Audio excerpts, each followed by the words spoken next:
Welcome everyone to the American Cup Day 1 post-game show where we present you the highlights of today. And it was an eventful day. My name is Katerina Nemcova and I'm here with Grandmaster Yasser Seirawan and Grandmaster Cristian Chirila. Kate, it was a lot of fun Yeah, today. great day. It was a great day. Oh, it really was. Hello everyone, welcome to the highlights. I gotta tell you, the women were knocking it out of the park as we nearly had a complete whitewash. Let's take a look at the results. Kate. So we will start with the women's section.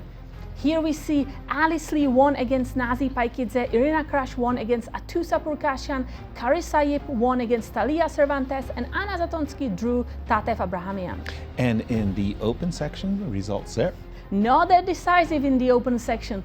Everyone drew here. Nakamura against Mishra, Zo against Dominguez, Caruana against Robson, and Aronian against Seirawan. Well, for me, an incredible highlight had to be the game between Fabi and Ray Robson. Fabi was winning this game. Let's take a look at a crucial moment when Ray was already down on the clock. I want to go back to the game of Fabi and Ray Robson because it is heating up in a situation where, guess what? Ray only Ray's 7 clock. seconds on his clock. And ticking 3 seconds. Okay, so he made a move with 3 seconds No, on the that clock. blunders. Queen takes D7 check.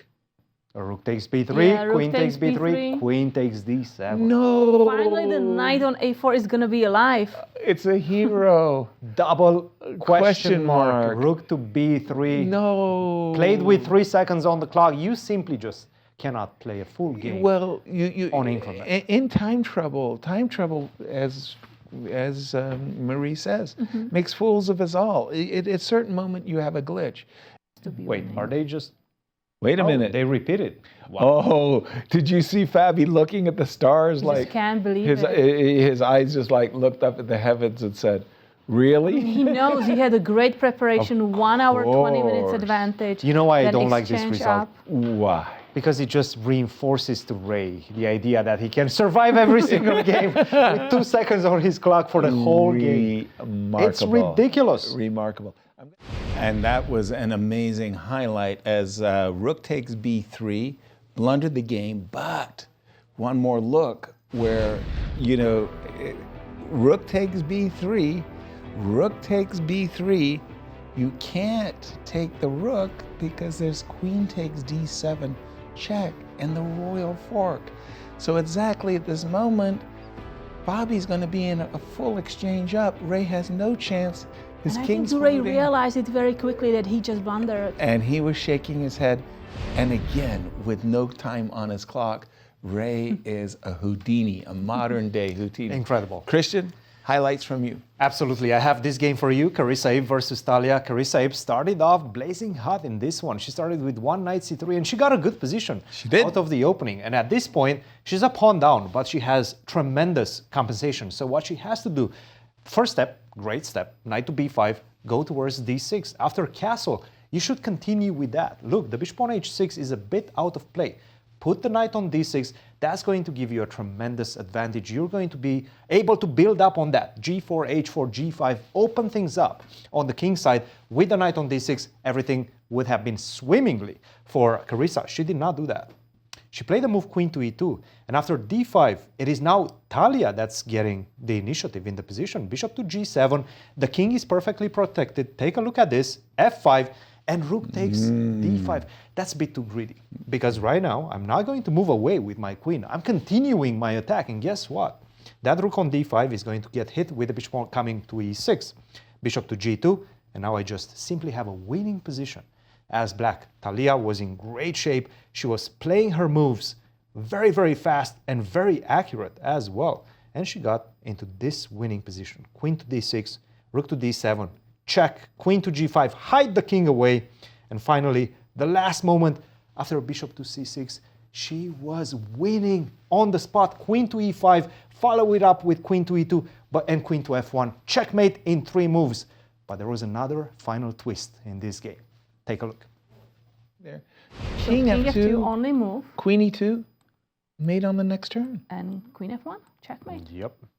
What? No way. She, What? What? She missed it. Oh, how is that possible? Oh my goodness. That How was is that checkmate in bad? two. Checkmate in two. My goodness. When you're not looking for it, and Carissa How- is like, are you kidding me? But she he has still gets 1 to minute. play king to d2. Oh no, Guess- wait a minute. The rook is hanging. Guess Pardon what? me. She's still winning. She's better right now. Carissa, queen to d2. That's definitely And good. we see Carissa Yip, who Back to just won her Carissa. game against Talia Cervantes. She did it. She turned around a stone cold, dead loss position, our number 1 seed. Guys, dead lost is an understatement. Right. She was Checkmate in checkmated three. 3 moves.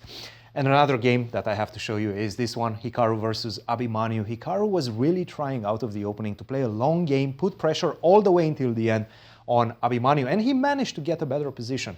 At this point, after king to d3, a very nice sequence of moves would have saved, or at least would have kept Abhimanyu in the game. After rook to b4, a5, a bit counterintuitive, right? You're forcing this pawn to go all the way to a7, and then I will go behind it. I allow you to take on b3. I take on a7, and I take it on the right square, because right now the rook cannot access the 7th rank. It's crucial. He did not spot that. He played the rook to a8, and after rook to b7, first of all, Hikaru could have played rook to b8, Right. which would have won after rook to h8. It's just a simple methodical win. He did not play that. He played the move rook to b7 and allow Mishra back in the game. Guess what? Even in this one, he had a final moment where he could have won. At this point, king to f6, he should have played this. He did not find d5. He played the move e4, which led to a drawing position. Just an incredible game. Wow, to let that type of advantage slip away. You don't see that every day by the 2800s. Let's take a look at the brackets.